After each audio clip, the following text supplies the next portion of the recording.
with a couple of questions, and those of you who've seen me present would have heard these a few times, but today I'm going to change it up a little bit. So I ask, how are you? How are you really? And how do you know how you are? We're going to extend that today because it's about how do you know how each other are, that type of thing. And so the theme for Are You OK Day this year is I'm here to hear. And I want you to think about here to hear, because that happens in lots of different ways. And so today I'm going to take you through some of the things to be mindful of to be able to hear and be here. So I normally start with a story, but I was thinking of a few of them, like last year when I was struggling. So I have a lived experience with mental illness as well as facilitate other people's life and journey and experience. And so I want to acknowledge people with lived experience here today. Because Are You OK Day is full of education, and it's such a positive thing for us to do, but it also can be really triggering. And so my talk today, I'm going to touch on some stuff that might be a bit confronting. But I'm not going to apologise for that, but I want you to look after yourself at the same time, because these are the conversations that we need to have. So last year I was really struggling, and I sent a weird text message to a friend. And they got in touch a couple of days later and said, oh, that was really weird. And I was like, I wasn't in a good place. I was pretty distressed, all that stuff. And she was like, oh, I should have trusted my gut. I knew something wasn't right. She was like, oh, look after yourself. I'm going to touch base with you in a couple of days. And I didn't hear from her. And that was devastating. Because when you're in a place where you feel alone, you can feel even more alone as well. Or I think about the people who, when I was more in private practice than I am now, who to the outside world, everyone would go, oh, they've got it all together, they're great, that's someone you admire. But in the privacy of a therapy room, it's a very different story.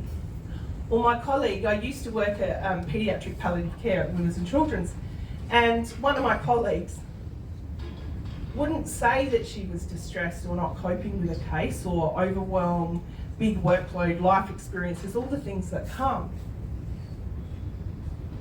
She used to get nitpicky about whether we recycled the stuff right. And the sink. Why doesn't anyone do their cups?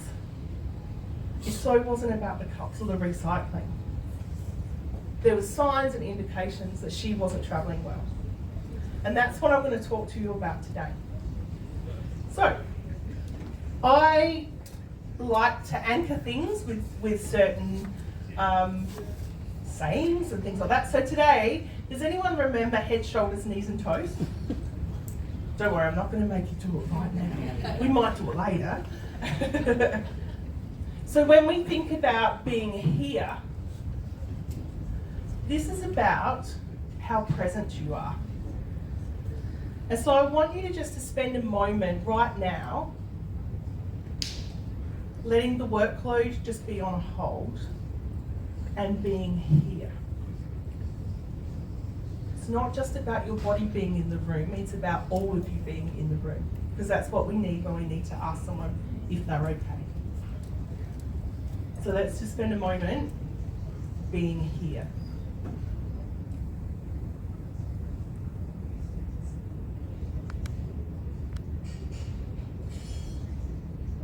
Is anyone feeling awkward right now?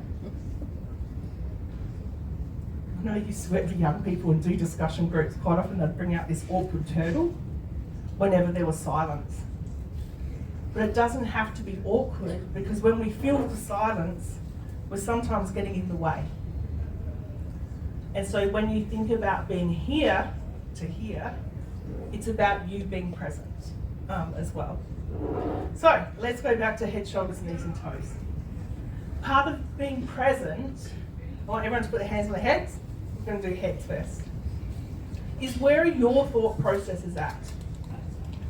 You've noticed something in somebody else, What is happening for you in that? So sometimes you need to plan the conversation, being mindful that you might be carrying all of your own stuff as well. So clearing your mind, putting your own stuff on hold, if you're able to, in order to be present for another person. All right, let's go to shoulders. We can carry the weight of our world on our shoulders. And lots of other life happens, and there's lots of things that sort of happen with that. And so in order to be present for another person, sometimes we have to offload some of our own stuff so that we're able to hold it for another. And I know that as a therapist as well. You know, my stuff has to be left at the door. Some days that's easier than others, but it's about that awareness. Am I able to be present and fully here? Knees. All right, good work, you're all following that. When I think about knees, I think about movement. Who here feels like they're just rushing around on the hamster wheel? It's busy, busy, busy, it's chaotic being chaotic, there's so many things to do. When you're present for another person, and to be here, we need to slow down and be at their pace. There's no rush when you ask someone whether they're okay. And toes. Let's see who can touch their toes. My middle-aged hips are not going to let me go anywhere near there.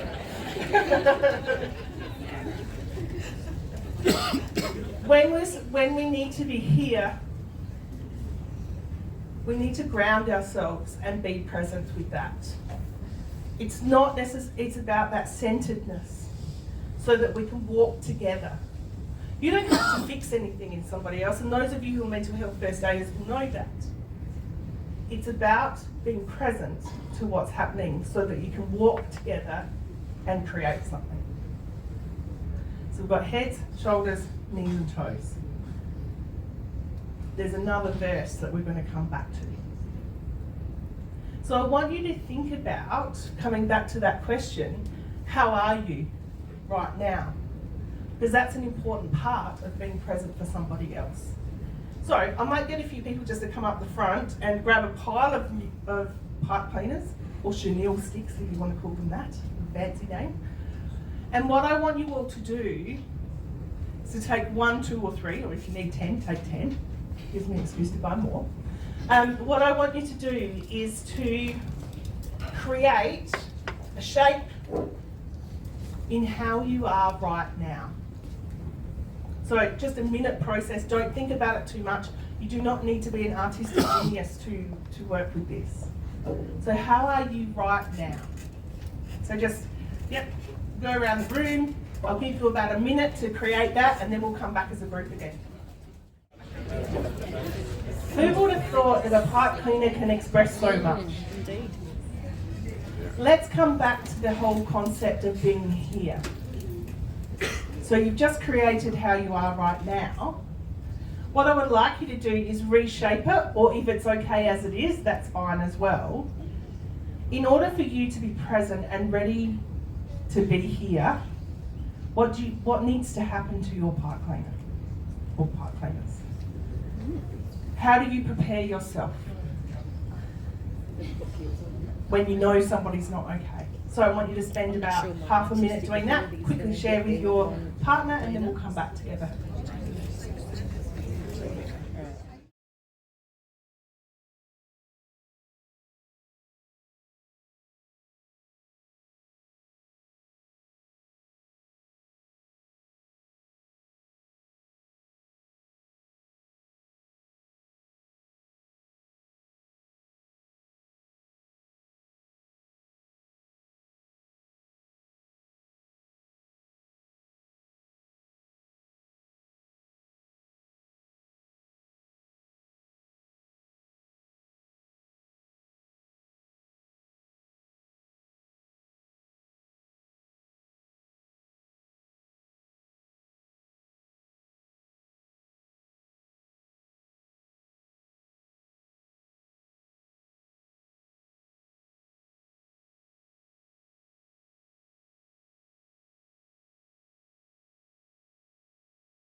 when we look at all this, what does this all mean?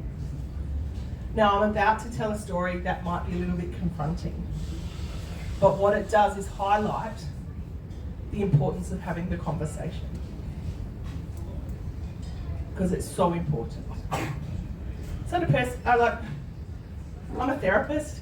I have conversations like this sometimes multiple times a day around when people are really distressed and what we need to do. That also happens in my life because I'm comfortable with that conversation. It's like talking about what you had for breakfast. Anyway, there was a person in my life and they were struggling quite often, and we would have conversations all the time. Just an everyday conversation, and I would quite often do a little bit of, well, are you getting help from how's this going? I didn't have much contact with them for a while, and then they crossed my paths again. And I was like, oh, how are you doing? I'm like, oh my God, Belle. Oh my God, I'm so glad I saw you. I'm like, oh, what's going on?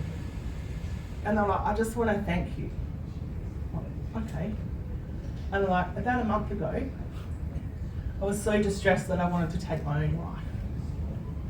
And while I was sitting waiting and trying to work out where I was at, I remembered our conversations. And I picked up my phone and I rang the police to come and get me.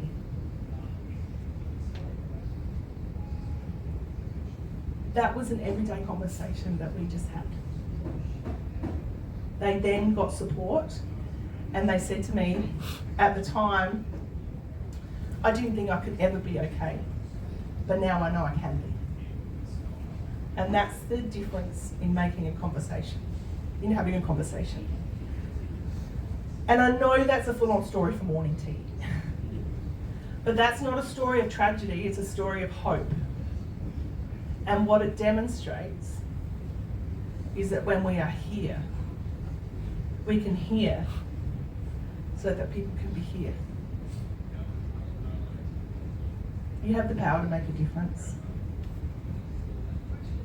And as they say in Spider-Man movies, with power comes great responsibility. And so are you going to be the person who has the conversation, or are you going to ignore it? Because you have the power to make a difference in someone's life by just saying, hey, are you okay? And I'm going to leave you with that. Thank you for having me today, and hopefully you remember all of these techniques. You have the power to make a difference. So be here and here so that others are here. Thank you. Please put your hands together.